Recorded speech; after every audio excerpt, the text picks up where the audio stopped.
the house. I want to be appreciated. Thanks. I want to be told that. Is that asking too much? Maybe it is.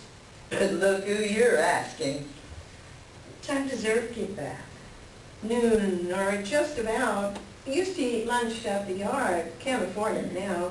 You want some toast? A couple of eggs? God, no. My stomach's in knots.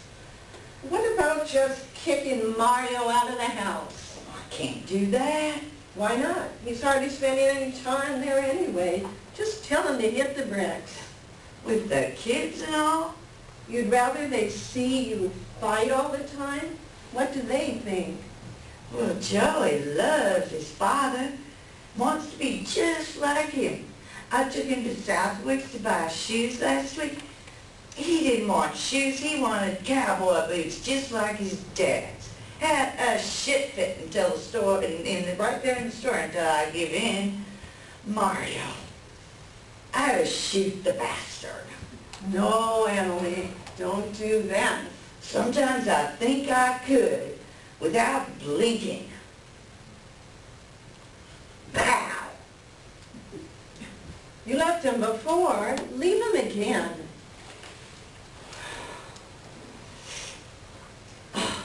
I know I did. He swore he'd be different, and then I went back. That lying sack of shit. But what could I do? After 2 days at my mom, she wanted us gone. There's no place else for me to go. Besides, I don't want people talking. To hell with what they say. Easy for you to say. What sends Mario off? Everything, nothing. I don't even want to open my mouth around him anymore. He's like a powder keg. It's like he just can't stand the sight of me. I think that's it. I finally asked him, is this all because of your girlfriend, Mario? Is this what this shit's all about? You want me out of the picture, huh? Does she mean that much to you? Is that it? Am I just in the way? I want to know. He denied it, laughed at me. You're so lucky. I grew up with her. Half the women in town were crazy about him. I know I am, but I don't always feel that way. Well, we're funny, you and me. We each got a little what the other one wants. Mario makes good living, and Irv don't beat you. He just never says anything to me anymore about how he feels. Fact is, I don't know how he feels. I just read his expressions, what his body does when he talks or listens. Well, that's men. That'll always be men.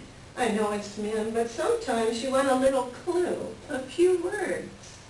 Men and women. I overheard Mario's cousin Lester running with a mouth one day, and he said, Maria, if it wasn't for that little split tail of theirs, man and woman never talk to each other. That's a terrible thing to say. Lester's an asshole.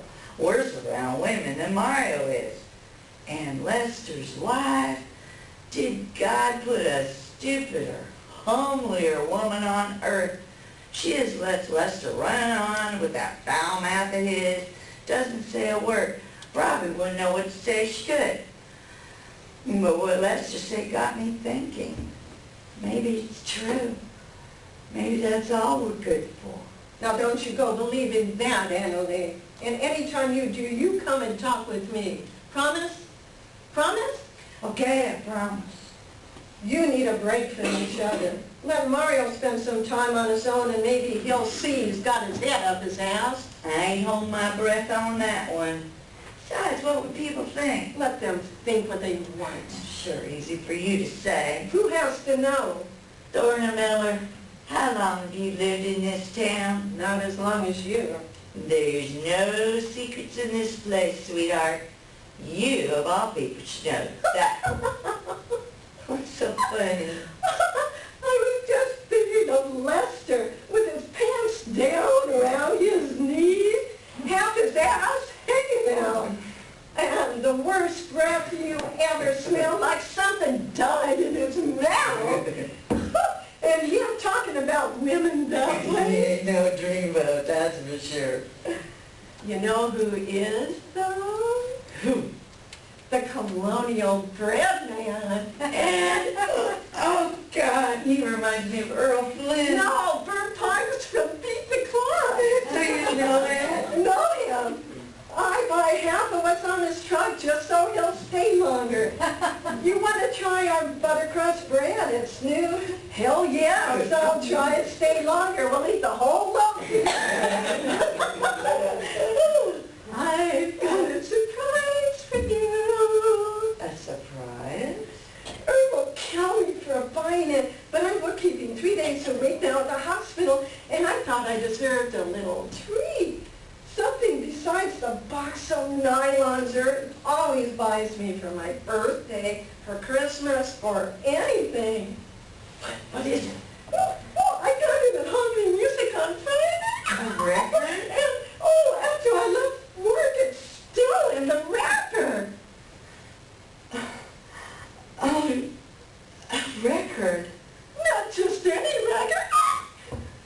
A Frank Sinatra record. Oh, darn it, I have to have it. Frank Sinatra. Let me see. Oh, he looks so sad. All by himself with all those people around him. That's all made up, though, isn't it? Frank Sinatra's never alone. I love his songs. They're so sad, but I love them just the same. Lorna? Sorry, dear. I was off somewhere. Me too. What were you thinking of? Oh, nothing really. More coffee? Are you okay? I think so.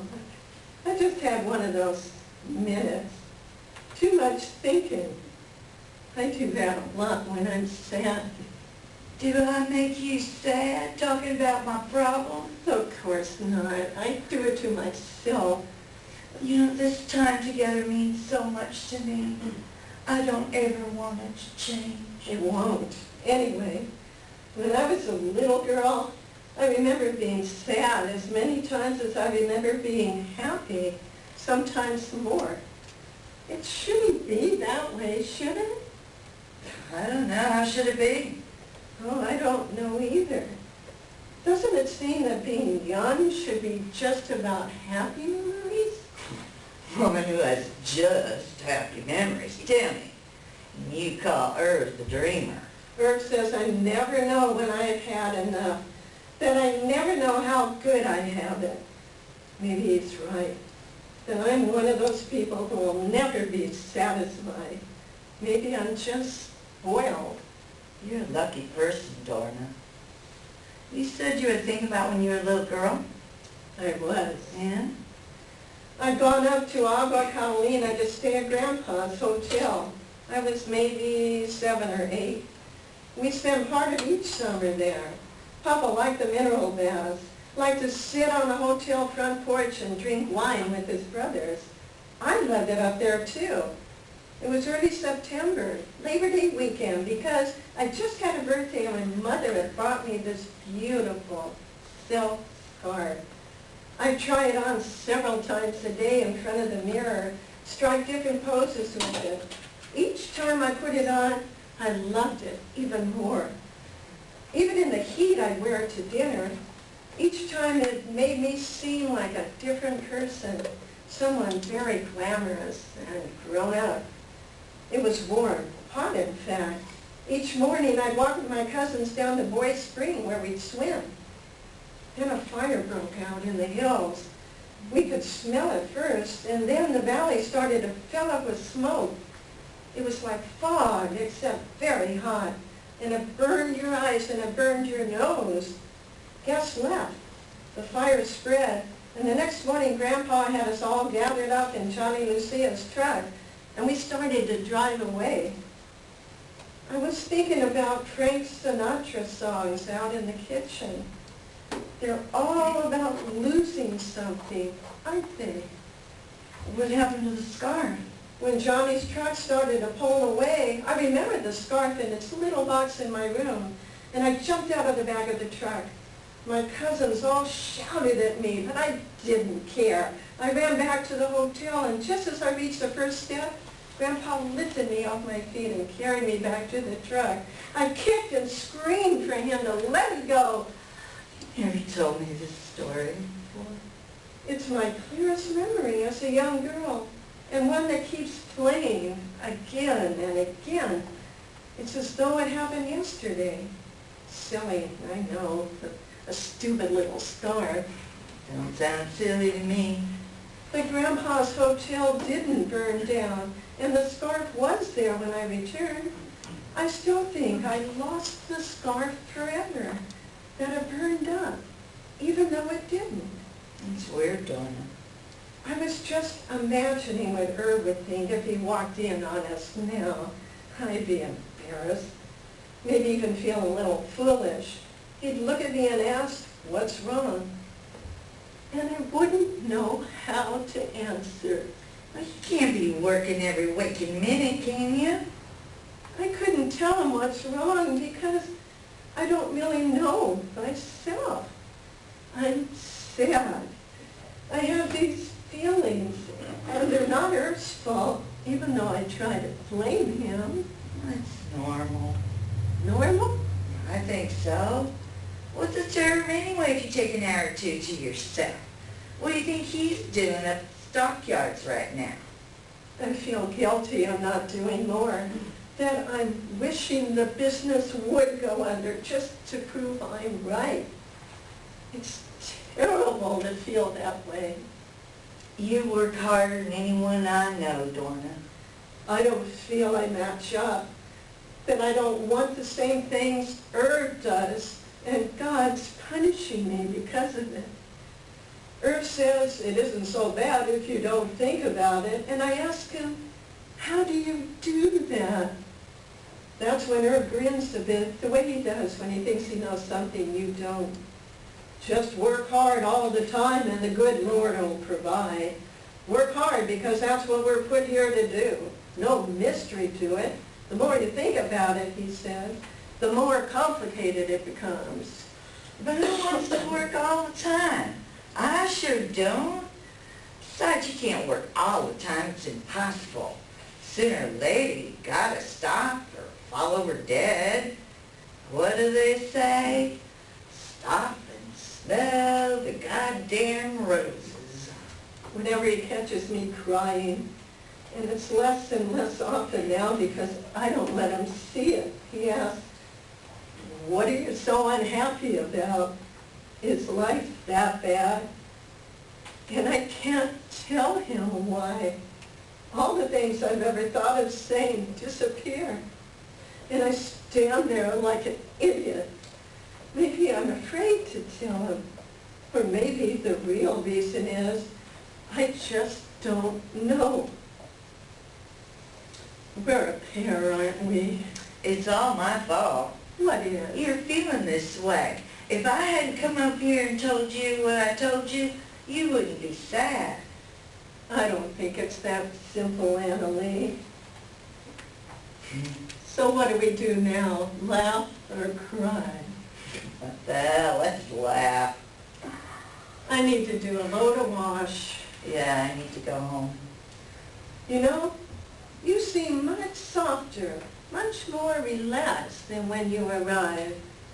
I do? You do. If you leave Mario, you have a place to stay here, okay? That's a promise. You're the best. Promise me you'll tell me if things get worse. I promise. Cross your heart?